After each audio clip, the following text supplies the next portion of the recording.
नमस्कार दोस्तों। अक्सर जब हम लोग बीमार पड़ते हैं तो डॉक्टर के पास जाने के बजाय कभी कभी सीधे मेडिकल स्टोर चले जाते हैं और बिना कुछ सोचे समझे जांचे परखे उस बीमारी की दवा उस मेडिकल स्टोर से ले लेते हैं। कभी कभी तो हमें बीमारी ठीक हो जाती है, लेकिन कभी इसके गंभीर परिणाम भी देखने को मिल जाते हैं जो अनजाने में हम कर बैठते हैं। तो अगर आपने ध्यान नहीं दिया होगा तो आपको दवाइयों की पट्टियों पर एक लाल रंग की पट्टी बनी होती है। अब जानते हैं इस पट्टी का मीनिंग क्या होता है, इस पट्टी का मतलब क्या होता है। तो चलिए इस वीडियो में इसी के बारे में जानकारी लेते हैं।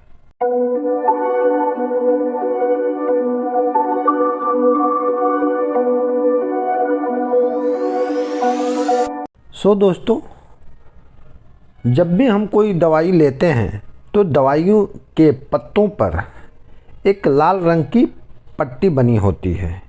इसका मतलब होता है कि उस दवा को बिना डॉक्टर के प्रिस्क्रिप्शन के ना तो बेचा जा सकता है, ना ही बिना डॉक्टर के सलाह के उसे इस्तेमाल किया जा सकता है।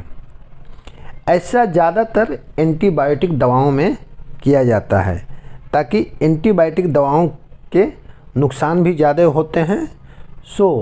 ये डॉक्टर को ही मालूम होता है कि किस दवा को कितनी मात्रा में कब कब दिया जाए। दोस्तों, इसके साथ ही लाल पट्टी के अलावा भी मेडिसिन दवाओं के पत्तों पर कुछ और चीज़ का निशान लिखा हुआ होता है, जैसे कि NRX, RX। तो सबसे पहले हम लोग NRX के बारे में समझ लेते हैं। तो जिस मेडिसिन के पत्तों पर NRX लिखा होता है, इसका मतलब ये होता है कि ये दवाएं नशीली होती हैं। इन्हें सिर्फ वही बेच सकता है जिसके पास ये दवाएं बेचने की अनुमति होती है, या डॉक्टर जिन्हें प्रिस्क्राइब करते हैं वही इस दवाओं को ले सकता है या बेच सकता है। दोस्तों, साथ ही कुछ दवाओं पर आपने RX भी लिखा हुआ देखा होगा। तो इस RX का मतलब होता है कि इस दवाओं को सिर्फ आप डॉक्टर की सलाह पर ही ले सकते हैं। अगर आप बिना डॉक्टर की सलाह पर ऐसी दवाओं का उपयोग करते हैं जिस पर RX लिखा हुआ होता है, तो आपको बहुत ज़्यादा नुकसान होता है। कभी कभी तो ये जान जाने तक की भी बात आ जाती है।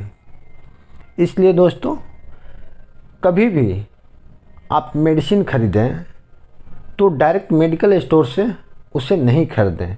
आप एक बार ज़रूर डॉक्टर से कंसल्ट कर लें, ताकि डॉक्टर आपको ठीक से चेक करके आपके ज़रूरत के हिसाब से मेडिसिन दे सके। ये अक्सर हम लोग गलती कर बैठते हैं कि जाने अनजाने में मेडिकल स्टोर से कुछ दवाओं को ले लेते हैं और इस्तेमाल कर लेते हैं, जिसका कि साइड इफ़ेक्ट हमें लॉन्ग टर्म में देखने को मिलता है। दोस्तों, उम्मीद करता हूँ कि ये वीडियो, ये जानकारी आप लोगों को आगे काम आ सकेगी। अगर वीडियो अच्छी लगे तो प्लीज़ एक लाइक, शेयर एंड सब्सक्राइब तो ज़रूर बनता है। थैंक यू दोस्तों। जय हिंद। मिलता हूँ एक और इन्फॉर्मेटिव वीडियो के साथ।